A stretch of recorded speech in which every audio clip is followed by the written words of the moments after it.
બોલો શ્રી કૃષ્ણ ભગવાન કી જય હો. આદ્ય શક્તિ માતા મહાકાળી માત કી જય હો. મહાભારતની કથા સાંભળનાર સર્વે શ્રોતા મિત્રોને, ભાવિક ભક્તજનોને, વહાલા ધર્મ પ્રેમીઓને, આપ સર્વેને મારા શંકરપુરીના ઓમ નમો નારાયણ. આપ સાંભળી રહ્યા છો મહાભારતની કથામાં અશ્વમેઘ પર્વનો મહિમા ચાલી રહ્યો છે. આજે 66મો કડવો શ્રવણ કરશો. 65મા કડવામાં સાંભળ્યું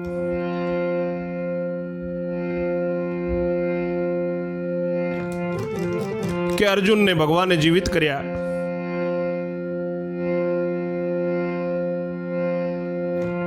બબ્રુવાહને ગામમાં બધાને લઈ જઈ અને 5 દિવસ પરોણાગત કરાવી, પછી પોતાનો પંચકલ્યાણી પોતાના પિતાજીનો આપી અને પોતે પણ પોતાનું સૈન્ય લઈ અને ઉલ્પીનો તન બબ્રુવાહન અશ્વની ચોકી કરવા સાથે જાય છે આનંદથી. ત્યાં સુધી શ્રવણ કર્યું. હવે આગળ 66મો કડવો શ્રવણ કરો. એક નગરી આવી ત્યાં સુધી આપણે સાંભળ્યું હતું.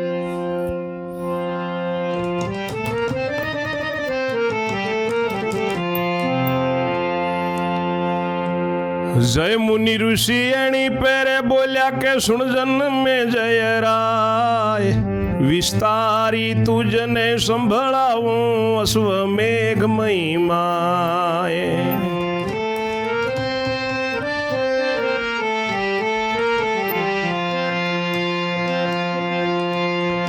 આગળ જતા નગરી રે આવીને ત્રંબાવતી છે નામ, તેનો રાજા મોર ધવજ છે પુણ્ય તણો વિશ્રામ.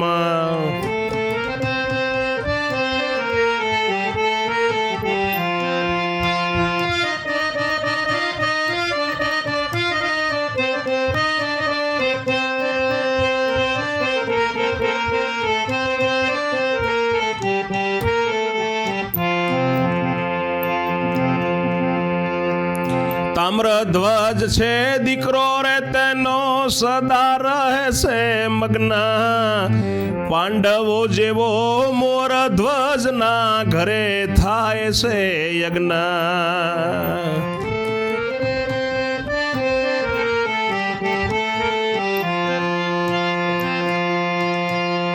મોર ધવજે પણ ઘોડો સોડ્યો તેને કાઢ્યો ફરવા, તેનો પુત્ર તામ્રધ્વજ તે નીકળ્યો છે રક્ષણ કરવા.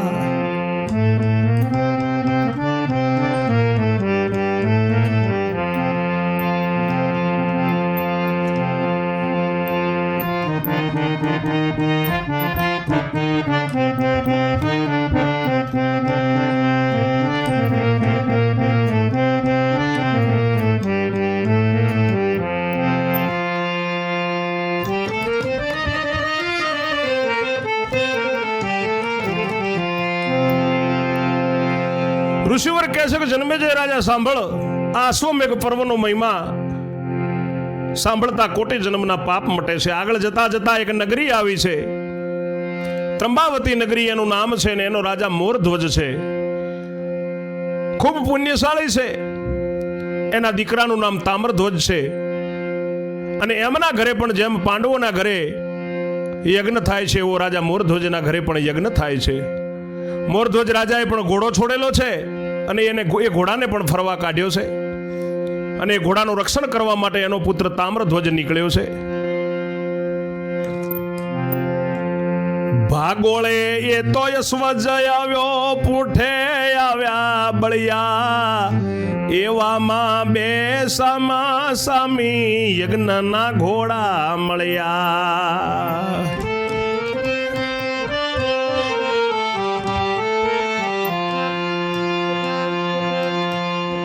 તે એક એકનું મોઢું સૂંઘીને બાજ્યા છે અપરંપાર, બચકે ને લાતે લડવારે લાગ્યા મસ્તાના બે તો ખાર.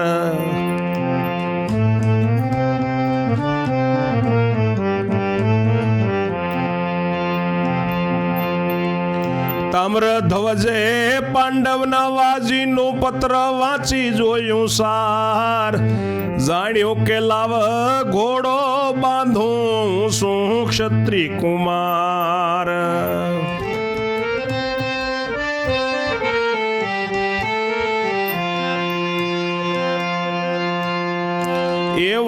સમજીને ઘોડો રે બાંધ્યો કબજે કીધો પોતે,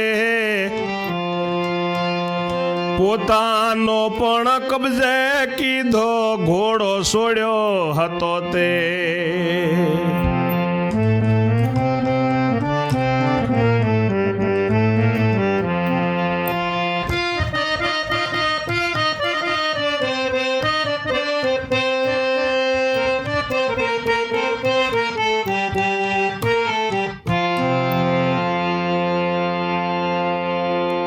ગામના સીમાડે બે અસવા આવ્યા છે અને પાછળ બળિયા આવ્યા છે. સામસામી બે યજ્ઞના ઘોડા મળ્યા. એ ઘોડાઓ એક એકનું મોઢું સૂંઘી અને લડવા માંડ્યા છે. ખૂબ વાજ્યા છે, બચકે બચકે ને લાતે લાતે લડવા લાગ્યા બેઉ તોખાર. તામ્રધ્વજ પાછળ આવ્યો. એમને પાંડવોના ઘોડાના ગળામાં જે તામ્રપત્ર છે, માફ કરશો, સોનાનું જે પત્ર છે એ વાંચી જોયું. એને જાણ્યું કે હું ક્ષત્રિયનો કુમાર છું, લાવો ઘોડો બાંધી દઉં. એવું સમજીને એને પાંડવોનો પંચકલ્યાણી ઘોડો બાંધ્યો અને પોતાનો હતો એ પણ બાંધી દીધો. એ વેદળ પાંડવનું રે આવ્યો ને એને માંગ્યો તો ખાર. તામ્રધ્વજ કહે હું નહીં આપું, વઢવા છું તૈયાર.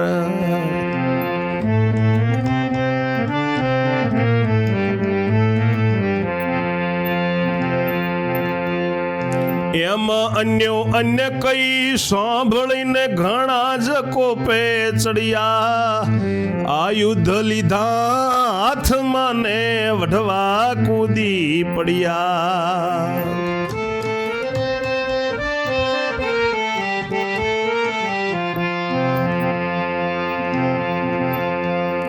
તામ્રધ્વજ છે જબરો ને જાજો, એને ન જીતે કોઈ. બાણ તણો બહુ માર માર્યો, પાંડવ કાયર હોય.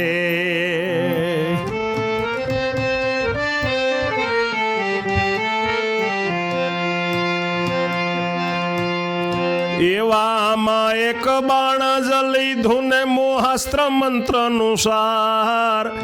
અગ્નિ તો મંત્ર ભણીને ફેંક્યું તેણી વાર.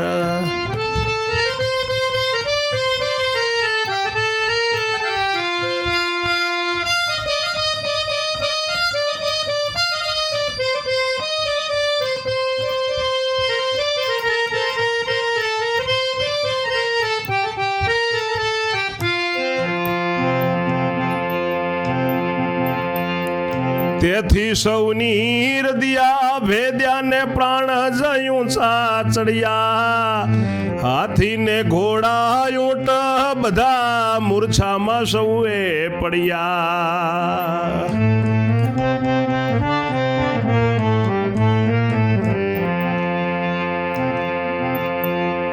પછી બેઉ એ તો યશવજ લઈને ગામમાં ગયો આપ.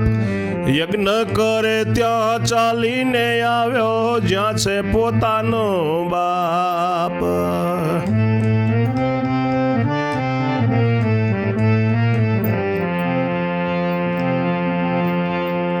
તેને આવીને યશવજ આપ્યો, પિતાજી જીતીને આવ્યો. અર્જુન કૃષ્ણને હરાવી એને એમનો ઘોડો હું લાવ્યો.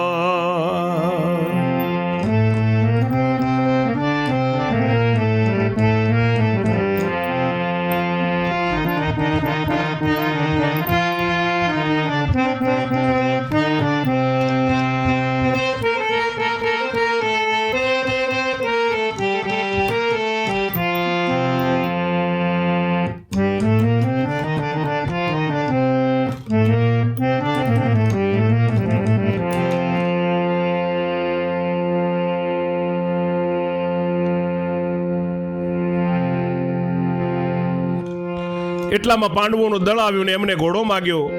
તામ્રધ્વજ કહે છે કે હું આપું નહીં, ઘોડો લડવા માટે તૈયાર છું. એમ સામસામી વાર્તા સાંભળીને ઘણા બહુ કોપે ચડ્યા. આયુધ હાથમાં લીધા અને પાંડવોને એમની સેના અને સામો તામ્રધ્વજ લડવા માંડ્યા. તામ્રધ્વજ બહુ જબરો જાજો બળ્યો છે, એને કોઈ જીતી ન શકે. બહુ બાણનો માર માર્યો પાંડવોને એમની સેનાને. અને પછી એક મોહાસ્ત્રનું બાણ લઈને અગણિત મંત્ર ભણી અને ફેંક્યું એટલે બધાની હૃદયા ભેદાણીને બધાના પ્રાણ ઊંચા ચડ્યા. હાથી, ઘોડા, ઊંટ બધાય મૂર્છામાં પડ્યા. પછી બેઉ ઘોડા લઈને ગામમાં ગયો પોતાના ઘરે, જ્યાં એનો બાપ હવન કરે છે, યજ્ઞ કરે છે. એને આવીને ઘોડો આપ્યો કે પિતાજી, હું જીતીને આવ્યો, અર્જુન અને કૃષ્ણને હરાવીને એમનો ઘોડો લાવ્યો છું હું. એટલે મોર ધ્વજ એમ જ બોલ્યો, એ શું કર્યું મુજ બાળ? યજ્ઞ માંડ્યો પ્રભુ પ્રાપ્ત થવાને, સીધ ચીડાવ્યા ગોપાળ.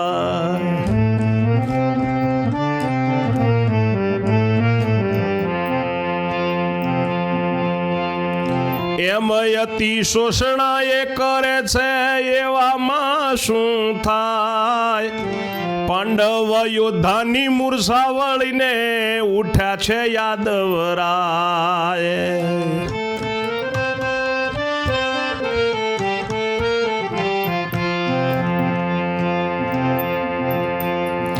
એટલે પાર્થ પૂછવારે લાગ્યો કે કેમ કરું મહારાજ?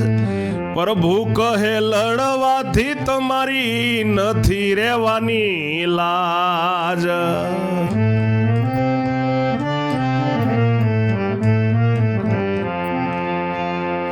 માટે મમત મૂકી દઈને બીજી કરીએ પેર. તમે મારી સાથે ચાલો જઈએ એને ઘેર.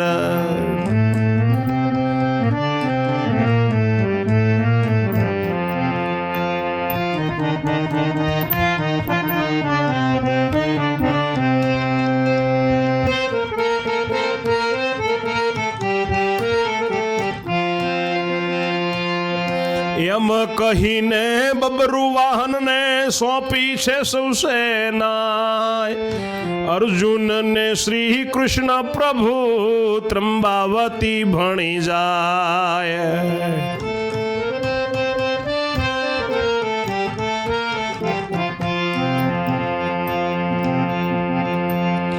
પોતે વૃદ્ધ વિપ્રજ બન્યા યુક્તિવંત જગદીશ.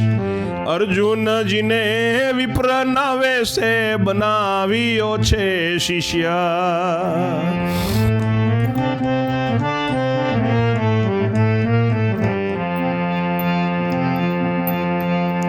ગુરુ શિષ્ય બે બનીને ચાલ્યા ગયા મોર ધ્વજ ધામ. એટલે રાજાએ ઉઠીને એમને કીધા પ્રેમે પ્રણામ.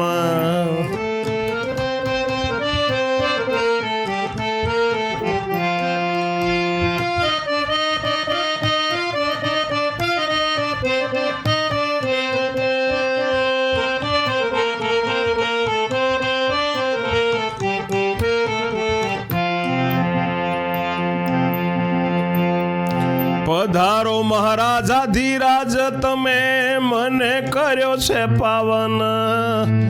એમ કહીને ઊભા થઈને બેસવા દીધું આસન.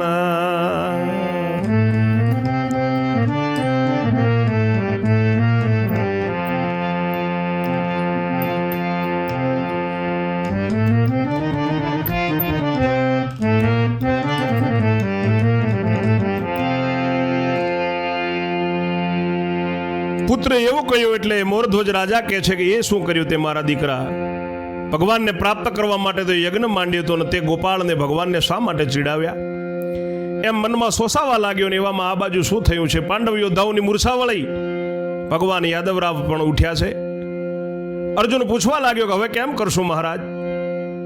ભગવાન કહે છે કે લડવાથી તમારી લાજ રહેવાની નથી, માટે તમે મમતા મૂકી દો, બીજી કંઈક પેરવી કરીએ. તમે મારી સાથે ચાલો, આપણે એના ઘરે જઈએ. એમ કહીને પ્રભુએ બબરુ વાહનને બધી સેના સોંપી અને અર્જુનને ભગવાન શ્રી કૃષ્ણ ત્રંબાવતી નગરી બાજુ જાય છે. પોતે વૃદ્ધ બ્રાહ્મણ બન્યા છે. અર્જુનને પણ બ્રાહ્મણનો વેશે શિષ્ય બનાવ્યો છે. ગુરુ શિષ્ય બે બનીને ચાલ્યા છે અને મોરધ્વજના ધામમાં ગયા. એટલે રાજાએ ઉઠીને એમને પ્રણામ કર્યા કે મહારાજ મને પાવન કર્યો. એમ કહીને ઊભા થઈને એમને આસન આપ્યું. પછી પોતે પૂછવા રે લાગ્યો વિપ્રની પ્રત્યે એમ, કહો મહારાજા કૃપા કરીને અહીં પધાર્યા તમે કેમ?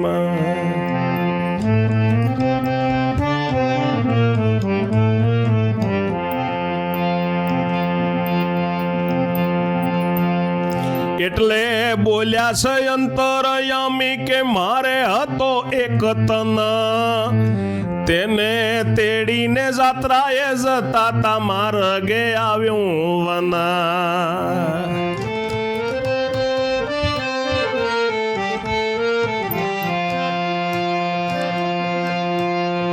ત્યાં અમને એક ઘોરી મળ્યો, લઈ ગયો મારો પુત્ર, તેને અમે કરગરી પડ્યા, કયું ભાગે ઘર સૂત્ર.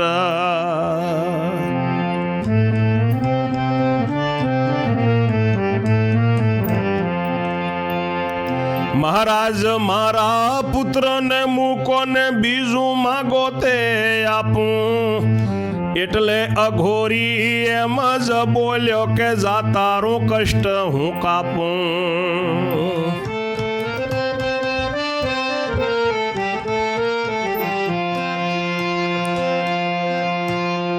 મોર ધ્વજ રાજાનું મને આપે અડધું અંગ, જમણું પાસું ભક્ષજ કરવા છે મનમાં ઉમંગ.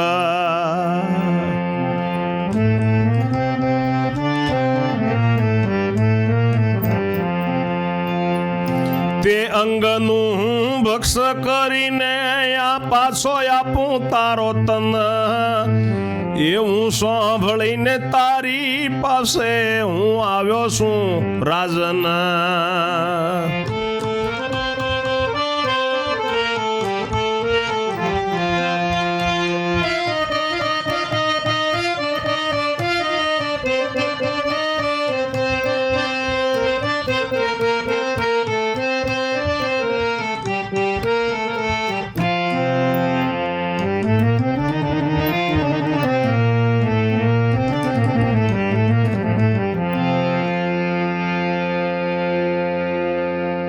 રાજા મોરધ્વજ પૂછવા લાગ્યો છે કે બ્રાહ્મણ દેવતા કૃપા કરીને તમે ભલે પધાર્યા, પણ અહીંયા કેમ પધાર્યા બોલો?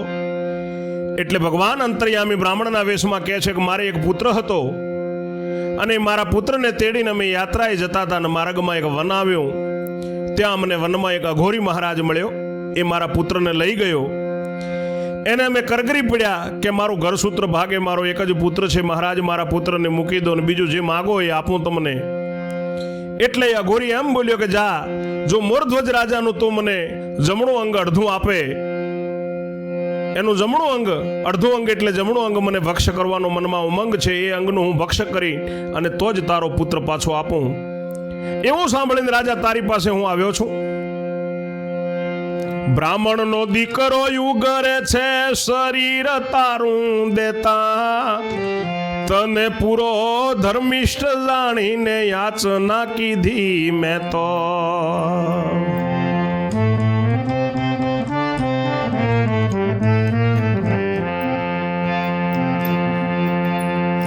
એટલે મોર ધ્વજ એમ જ બોલ્યો મહારાજ ધરજો હામ, બહુ પુણ્યશાળી શરીર મારું આવે વિપ્રને કામ.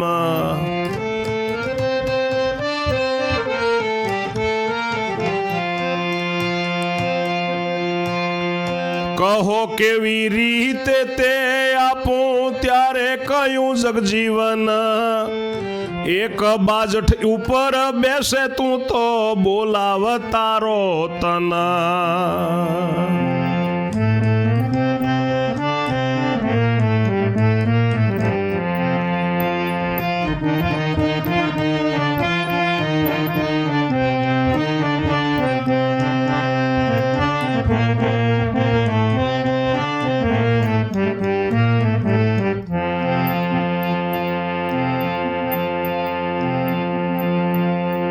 કરવત લાવે ને અહીં આવે, બીજી આવે તારી નારી, બેઉ મળીએ અને કરવત મૂકે તુજ શીશ અર્ધે ધારી બેઉ મળીને કરવત મૂકે તુજ શીશ અર્પે ધારી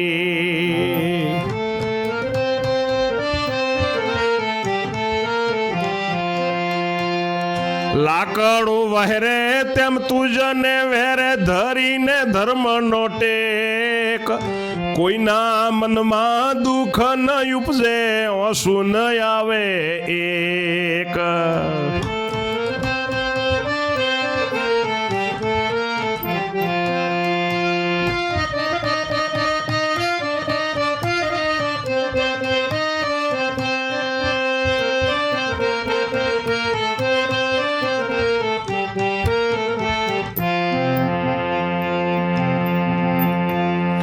તેમજ તું પણ દુઃખ ન ધરે ને ચોરવે નહીં જરાય અંગ તને પણ આંસુ ન આવે ટેક ન કરવો ભંગ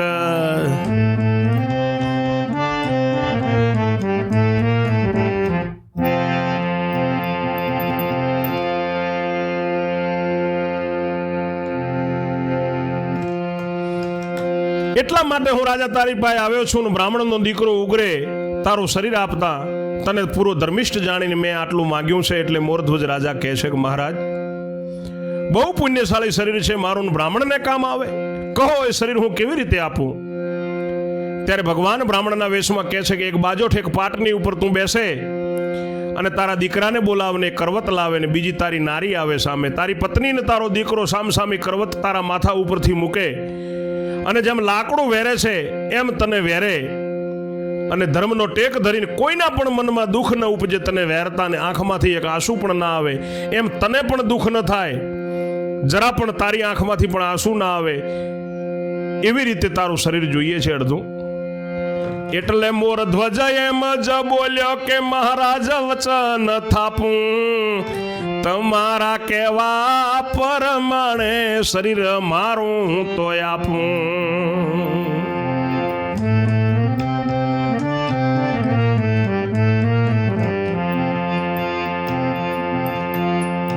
એમ કહી પોતાની રે નારીને બોલાવી પોતાના કને,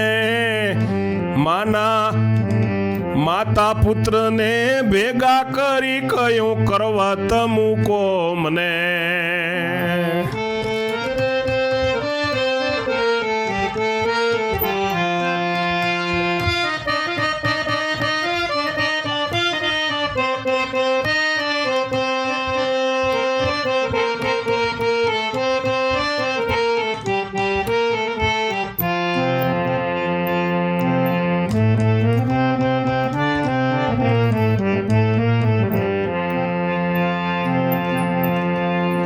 મારા મરણનું દુઃખ ન ધરશો ને વિપ્રતણું કષ્ટ કાપો, કરવતથી વેરી નોખીને શરીર જમણું મારો આપો.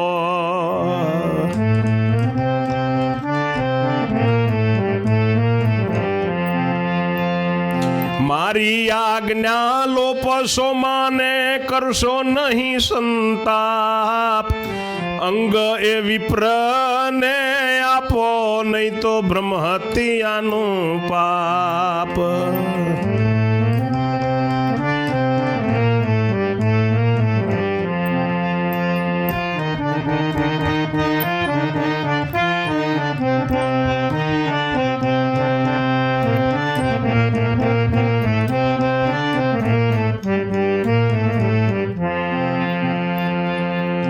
એમ કહીને બાજટ પર બેઠો ને સમરણ હરિનું કીધું, તામ્રધ્વજ ને એની માતાએ કરવત હાથમાં લીધું.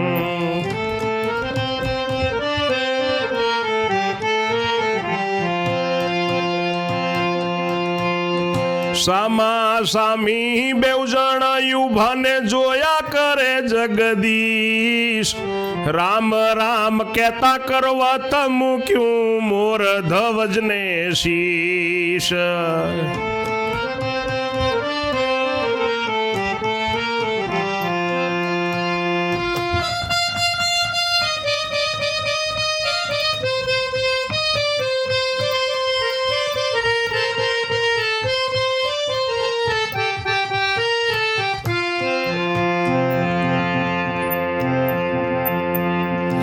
લાકડું વેરે તેમ વેરવારે લાગ્યા ને કઠિન કાર્ય જ કર્યું.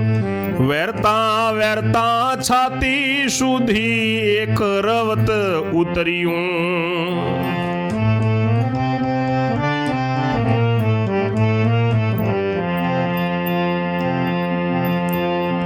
વહેરાવનારો કે વહેરનારો મનમાં નવસો સાય.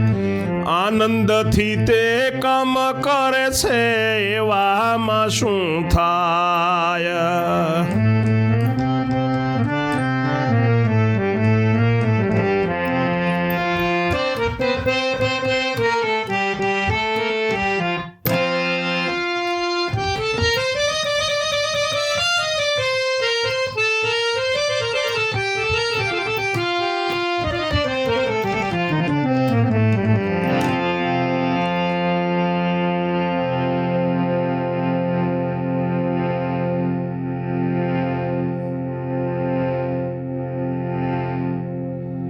જેમ લાકડું વેરે એમ તને વેરે. ધર્મનો ટેક ધરે, કોઈના મનમાં દુઃખ ન ઉપજે. તારી પત્ની ને તારો પુત્ર બંને તને વેરે. એમની આંખમાં પણ આંસુ ના આવે, તારી આંખમાં પણ આંસુ ના આવે. એટલે મોરધ્વજ બોલ્યો છે કે મહારાજ, હું જરૂર વચન તમારું રાખું છું, તમારા કહેવા પ્રમાણે મારું શરીર આપું. એમ કહીને પોતાની પત્નીને પોતાની જોડે બોલાવી છે, પોતાના પુત્રને બોલાવ્યો છે. માને અને પુત્રને ભેગા કરી અને કહ્યું છે કે મને તમે કરવત મૂકો. મારા મરણનું તમે દુઃખ ધરશો નહીં. આ બ્રાહ્મણનું કષ્ટ કાપો. કરવતથી વેરી નાખીને મારું શરીર જમણા ભાગ એમને આપો. મારી આજ્ઞાને તમે લોપશો નહીં અને એ બ્રાહ્મણને અંગ આપો. જો ના આપો તો તમને બ્રહ્મ હત્યાનું પાપ છે. એમ કહી રાજા સ્નાન કરી તૈયાર થઈને બાજોટ ઉપર બેઠો, ભગવાનનું સ્મરણ કર્યું અને રાજા હંસધ્વજ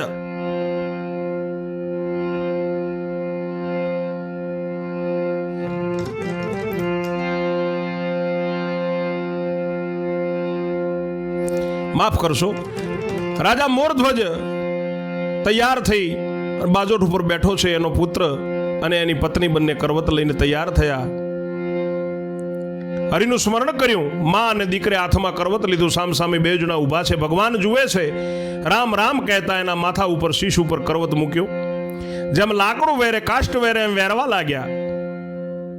ખૂબ કઠિન ભરેલું કાર્ય છે. વેરતા વેરતા વેરતા છાતી સુધી કરવત ઉતર્યું. વેરાવવા વાળો કે વેરનારો જો મનમાં સુસાય નહીં, આનંદથી કામ કરે છે એમ એ કરે છે, એવામાં શું થાય છે? મોરધ્વજનું અંગરે ડાબું દુઃખધારીને રડ્યું. ડાબા લોચનને વિશેથી એમ ગરગર આંસુ પડ્યું.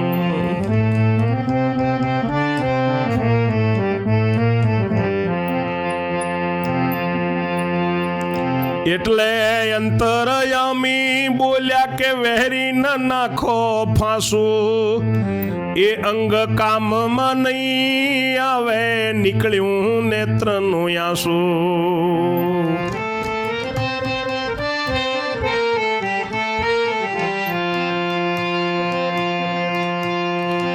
એમ કહી પ્રભુ રિસાઈ ચાલ્યા પોતે દીનાનાથ.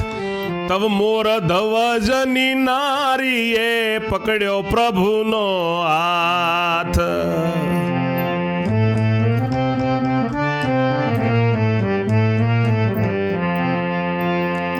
મહારાજા રીસાઈ જાઓ છો શાને આંસુનો સંદેહ કિયો.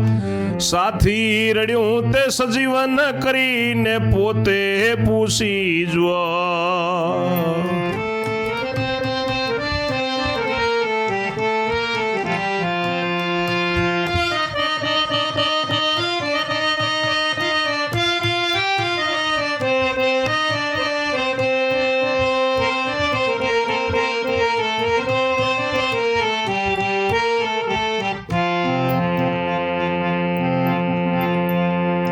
તવ પ્રભુએ આખો રે કીધો મોર ધવજને સાર.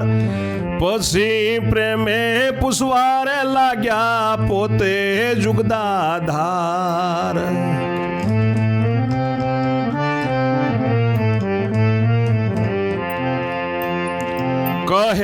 ભાઈ કેમ રડી પડ્યું તારું ડાવું લોચન, મોરું ધવજ કહે સાચું કહું છું સાંભળજો વચન.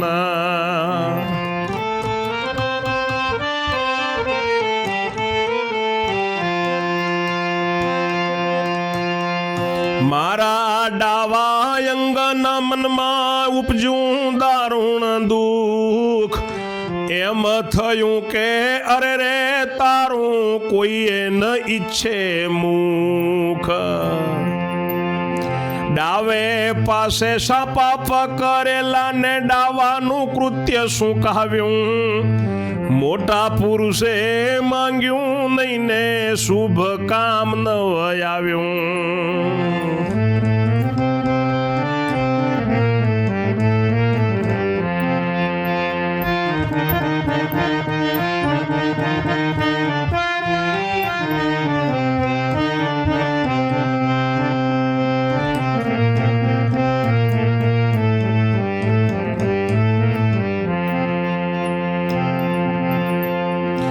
એવું મનમાં ઓછું આવ્યું ને તેથી નીકળ્યું આંસુ, બીજું દુઃખ મનમાં ન લાગ્યું તે મારી સાયા ફાંસો.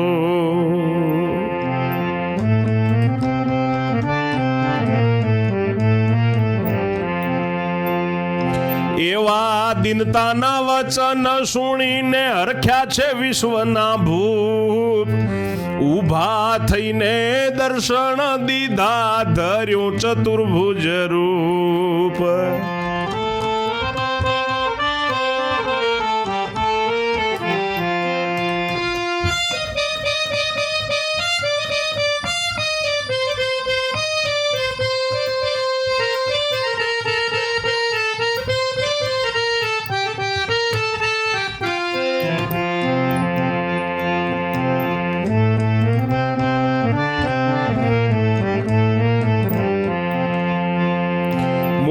ધ્વજ પ્રદક્ષિણા ફર્યો ને પ્રેમ કરી લાગ્યો છે પાય, મહારાજા મુજને પાવન કીધો જય જય રે જગરાય.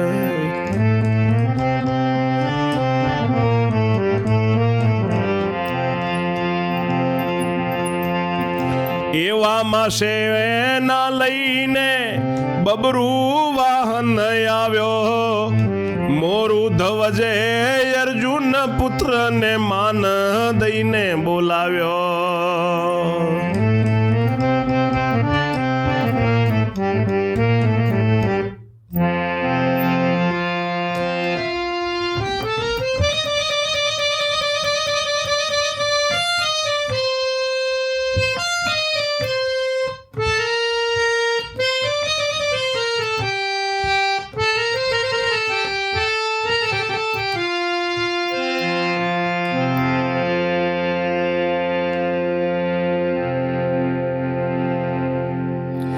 મોરધ્વજ રાજાના ડાબા અંગમાંથી દુઃખ ધર્યું અને ડાબા આંખમાંથી ગર ગર ગર એક આંસુ પડ્યું. એટલે ભગવાન બોલ્યા છે બ્રાહ્મણના વેશમાં કે હવે વેરશો નહીં, અંગ હવે કામમાં નહીં આવે, કારણ કે એના નેત્રમાંથી આંસુ નીકળી ગયું.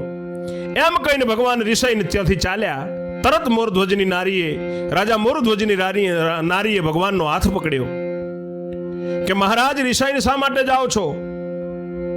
તમે આંસુનો સંદેહ કર્યો પણ શા માટે રેડ્યું એ એમને સજીવન કરીને પૂછી તો જુઓ. ત્યારે ભગવાને મોરધ્વજને આંખો સજીવન કર્યો.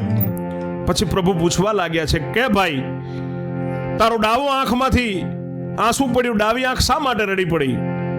રાજા મોરધ્વજ કહે છે કે પ્રભુ સાંભળો, મારા ડાવા અંગના મનમાં દુઃખ થયું કે અરે રામ રામ, મારું ડાવો અંગ પણ કોઈ ઈચ્છતું નથી. મારા ડાવા ભાગે શા પાપ કરેલા હશે, શા કૃત્ય કર્યા હશે, શાનું ખોટું કર્યું હશે, મોટા પુરુષે માંગ્યું નહીં અને શુભ કામમાં મારું ડાવું અંગ આવ્યું નહીં. એવું મને મનમાં ઓછું આવ્યું, એવું મને મનમાં લાગી આવ્યું એટલે આંસુ નીકળ્યું. બીજું કોઈ દુઃખ મનમાં હતું નહીં અને આમાં તમે રિસાઈ ગયા. એવા ગરીબ વચન સાંભળી, દીનતાના વચન સાંભળી, ભક્તના વચન સાંભળી અને મારો વિશ્વનો ભૃપ હરજી ભગવાન ઊભા થઈને દર્શન આપે છે, ચતુર્ભુજ રૂપ ધરે છે ભગવાન, અને ચતુર્ભુજ રૂપમાં રાજા મોરધ્વજને દર્શન આપ્યા. મોરધ્વજ પ્રદક્ષિણા ફર્યો, પ્રેમથી પગે લાગ્યો કે મહારાજ મને પાવન કર્યો, જય જય જય જગરાય તમારી જય હો, જય હો પ્રભુ તમારી. એવામાં સેના લઈને બબરુ વાહન પણ આવ્યો છે. મોરધ્વજના પુત્રે એને માન દઈને બોલાવ્યો. તે સૌને 5 દિવસ રાખ્યા મહેમાન રીતે ઘેર, પોતાનો ઘોડો દીધો પાંડવને, ધન દીધું છે બહુ પેર.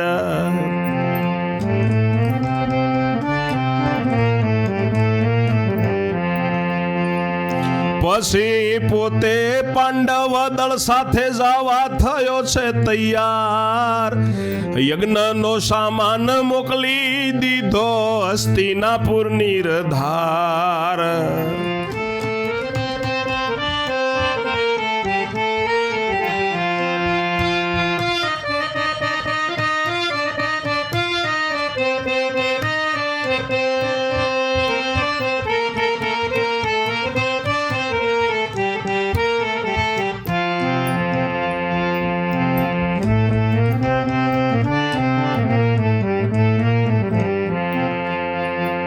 તામ્રધ્વજને બેસાડ્યો ગાદીને, પોતે ચાલ્યો સૈન્ય સાથ. અતિ આનંદ ઉપજો છે ઉર્મા, સાથે છે દીનાનાથ.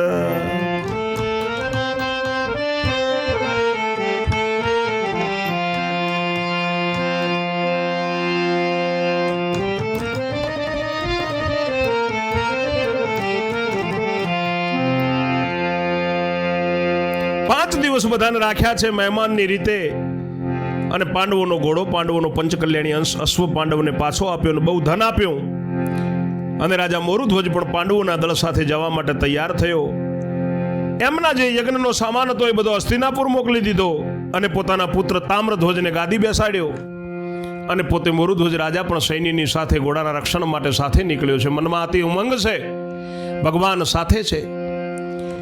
એવે જાતા જાતા રે આવ્યું સારસ્વતપુર એક ગામ, તેનો રાજા વીર વર્મા છે, પુષ્પક પુત્રનું નામ.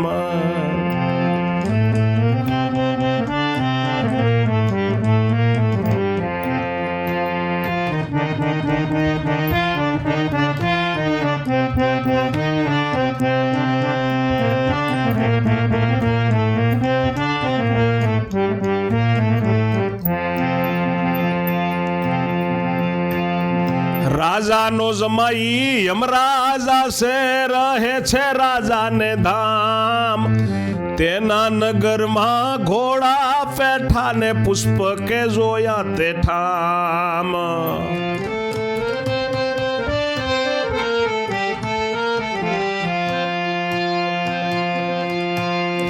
તેવે તેણે બાંધી રે લીધા ને, યુદ્ધ કરવાની ઈચ્છા. આ યુદ્ધ લીધા હાથમાં ને, તૈયાર કરી સેનાય.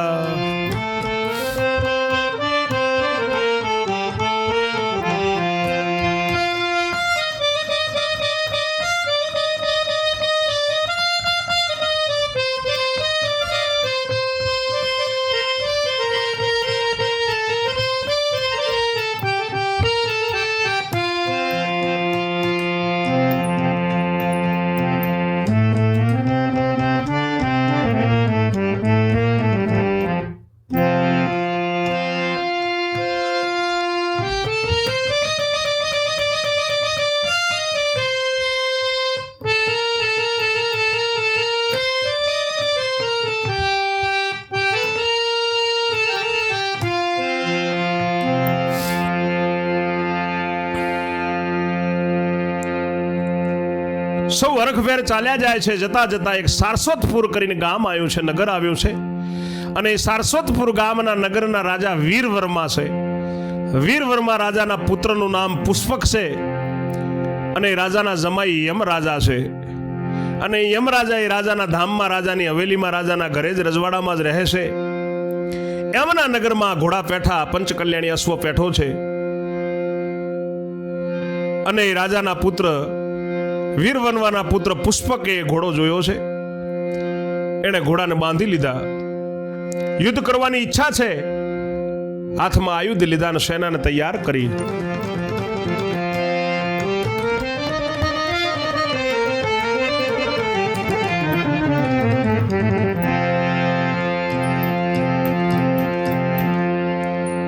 તૈયાર કીધું સૈન્યને અને યુદ્ધ કરવાને જાય. કહે વલ્લભ શ્રોતા સુણો, જપતા જપતા શ્રી જગરાય. આગળની કથા 67માં કડવામાં શ્રવણ કરશો. ત્યાં સુધી મારી વાણીને હું વિરામ આપું છું. જય જય શ્રી રણછોડ. ઓમ નમો નારાયણ.